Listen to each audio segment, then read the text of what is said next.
Horror कहानियां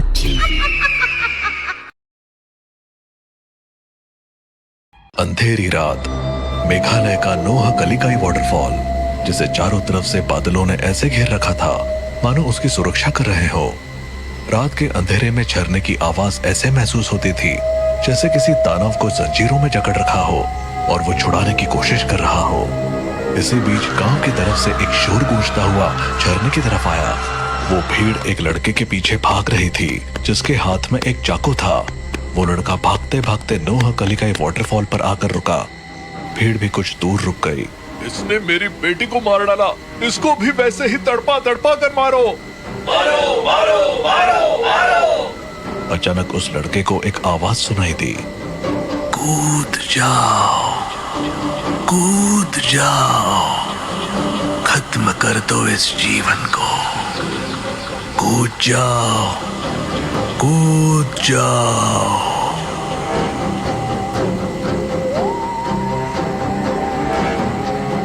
वो भूतिया झरना है, हम वहाँ नहीं आएंगे। इधर आजा चुपचाप। वो भीड़ क्या चिल्ला रही थी उस लड़के को कुछ सुनाई नहीं दे रहा था।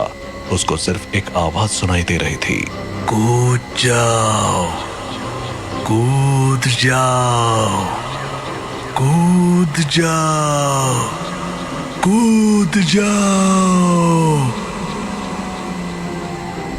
उस आवाज की इंटेंसिटी बढ़ती चली जा रही थी।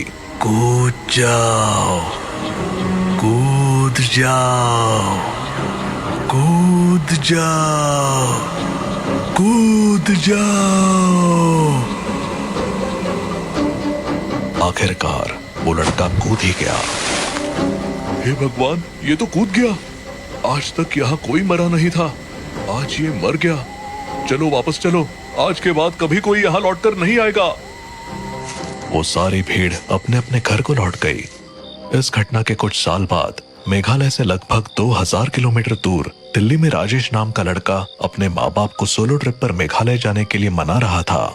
सोलो ट्रिप मतलब अकेले जाएगा? तुझे हो क्या गया है राजेश? अरे माँ, सोलो ट्रिप का मतलब ये नहीं कि मैं सच में अकेला हूँ। आजकल ग्रुप ट्रिप होती है, ट्रैवल एजेंसी सब अरेंज करती है। तू हमें बेवकूफ समझता है क्या? पापा, मैं बच्चा नहीं हूँ और हम ग्रुप में जाएंगे जिसमें अजनबी लोग होंगे पर सबकी डेस्टिनेशन सेम होगी।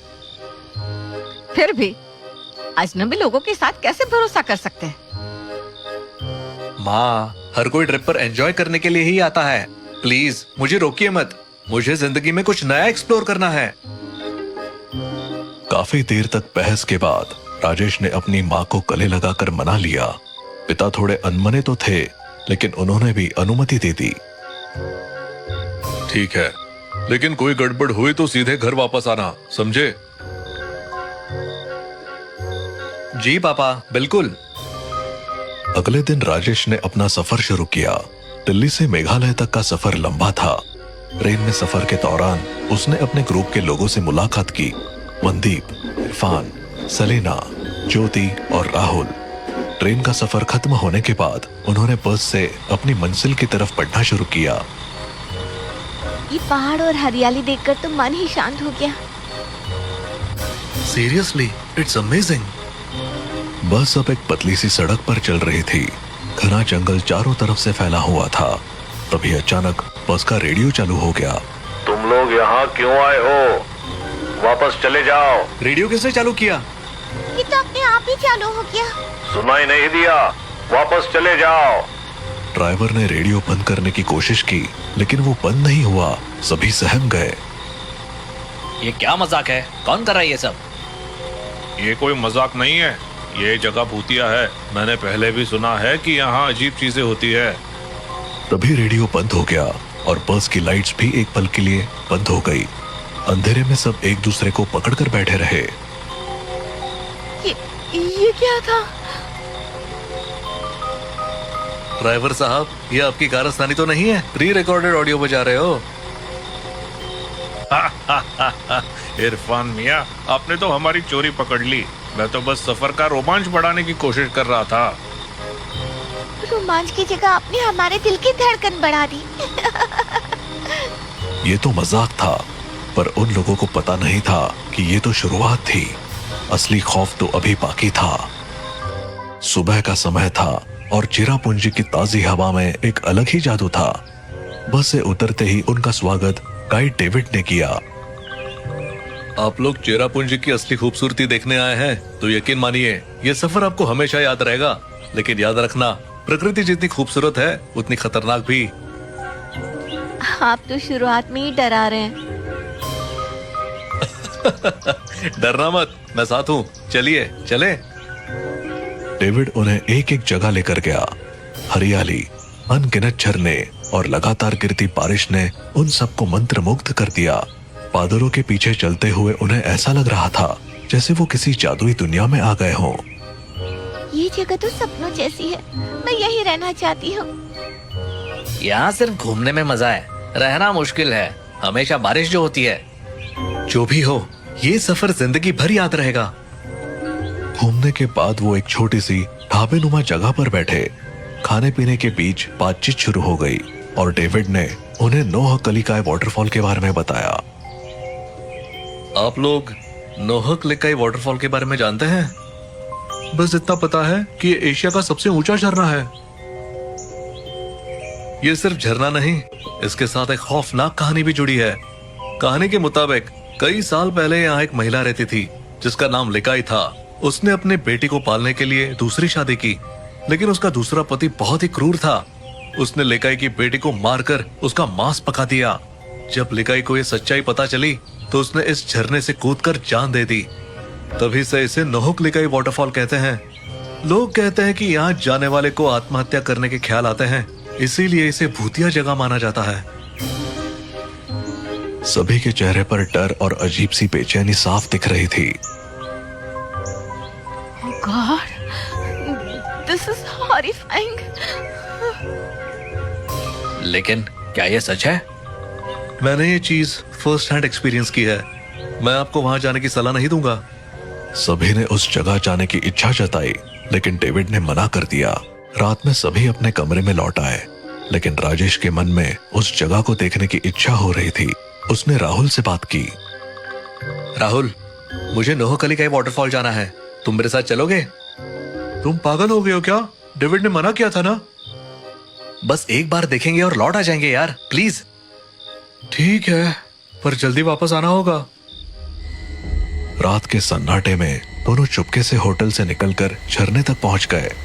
झरने की गड़गड़ाहट और उसकी ऊंचाई देखकर वो दंग रह गए, लेकिन तभी उनके दिमाग में अजीब ख्याल आने लगे। कूद जाओ, कूद जाओ, ये जीवन बेकार है, कूद जाओ।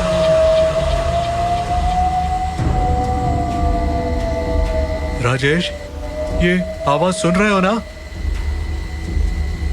हाँ, हमें यहाँ से निकलना चाहिए। राजेश ने वहां से हटने की कोशिश की, लेकिन राहुल वहीं रुक गया। राहुल, चलो यहाँ से।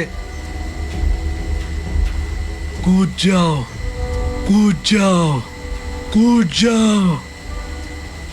राहुल जैसे हिप्नोटाइज हो चुका था। राजेश ने उसे बार बार बुलाया, लेकिन राहुल ने झरने की तरफ कदम बढ़ा दिए और अचानक उसमें कूद गया। राजेश भौंचक्का रह गया। डरा सहमा राजेश होटल वापस भागा और सबको जगा कर ये बात बताई। सबने उसे बहुत डांटा और फटाफट झरने की ओर दौड़े। वहां पहुंचने पर उन्हें राहुल का जूता मिला। ये क्या हो गया? हमने सुना था लेकिन यकीन नहीं था ये सच है। तभी सबके दिमाग में वही आवाज गूंजने लगी। कूद जाओ, कूद जाओ।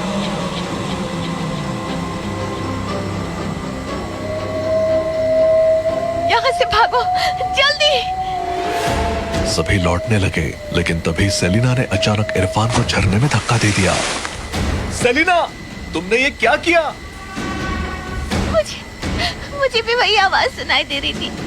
मैं खुद कूदने वाली थी, लेकिन अचानक उसे मारने का ख्याल आया। सभी हैरान परेशान होकर सेलिना को लेकर होटल लौट आए। सेलिना झूठ बोल रही है, ये उसका सिर्फ बहाना है। मर्डर हुआ है, हमें पुलिस को बुलाना चाहिए। हाँ, सच पता चलेगा। ये कत्ल है, इसे छुपा नहीं सकते। मैं सच कह रही हूँ, वो आवाज मेरे दिमाग में गूंज रही थी। मुझे नहीं पता चला मैंने क्या किया। रुकिए, आप लोग समझ नहीं रहे हैं। ये घटना अजीब है, पर मैंने पहले भी ऐसा सुना है। नोहक लेकाई वाटरफॉल के पास जाने वाले पहले सिर्फ खुद को नुकसान पहुंचाते थे, पर कुछ साल पहले एक लड़के ने गांव में किसी का खून कर दिया और भागकर वही जाकर खुदकुशी कर ली। तब से वहां जाने वालों को आत्महत्या के ख्याल के साथ साथ किसी और को भी मारने के विचार आते हैं। ये जगह अब खतरनाक हो चुकी है। ये सब अंधविश्वास जैसा लगता है। आप माने या ना माने, लेकिन मैंने ये बात कई बार सुनी है। ये सब उस लड़के की आत्मा कर रही है। सभी के चेहरे पर डर का साया था। किसी ने सोचा नहीं था कि उनका सफर इस तरह एक पूरे सपने में बदल जाएगा। तभी ज्योति बोली, राजेश कहाँ है? वो यहाँ नहीं दिख रहा। क्या वो फिर से झरने की तरफ गया है? नहीं, हमें उसे रोकना होगा। सभी घबराए हुए झरने की ओर भागे। वहां पहुंचकर उन्होंने देखा कि राजेश झरने के बिल्कुल किनारे पर खड़ा था और ऐसा लग रहा था जैसे वो किसी से बात कर रहा हो। राजेश, वहाँ से हटो। क्या कर रहे हो? यहाँ आओ। तभी राजेश के पास एक साया दिखाई दिया। साया कुछ पल के लिए रुका और फिर गायब हो गया। राजेश ने सिर घुमाकर उनकी ओर देखा और धीरे धीरे वापस आ गया। राजेश, वहाँ क्या हो रहा था? मुझे ऐसा लग रहा था जैसे जैसे कोई मुझसे बात कर रहा हो। वो कह रहा था कि मैं यहाँ से मत जाऊं। वो मुझे रोक रहा था। सभी ने घबराकर राजेश को वहां से दूर किया और वापस लौटे, और उन सब ने फैसला किया कि अब उन्हें दिल्ली लौट जाना चाहिए। बस चल पड़ी। धीरे धीरे लंबे सफर और मानसिक थकावट के चलते सभी सो गए। लेकिन रात के अंधेरे में राजेश अचानक उठ गया। उसकी आंखें लाल थी और उसमें कोई इमोशन नहीं थे। वो अपनी जेब से एक चाकू निकालकर धीरे धीरे अपने साथियों की तरफ बढ़ा। तुम सबको जाना होगा, तुम सबको जाना होगा। राजेश ने एक एक करके सभी को चाकू मारना शुरू कर दिया। उनकी चीखें सुनने वाला ड्राइवर के सिवा कोई नहीं था। ये लड़का पागल हो चुका है। ये आत्मा का खेल है। इसे रोकने का एक ही तरीका है। राजेश जब ड्राइवर की तरफ बढ़ा तो ड्राइवर ने बस को रोकने की बजाय तेज रफ्तार से चलाते हुए उसे सीधा खाई में गिरा दिया। बस एक जोरदार धमाके के साथ नीचे गिरी और पल भर में आग की लपटों में घिर गई। राजेश, ड्राइवर और बाकी सभी की मौत हो गई।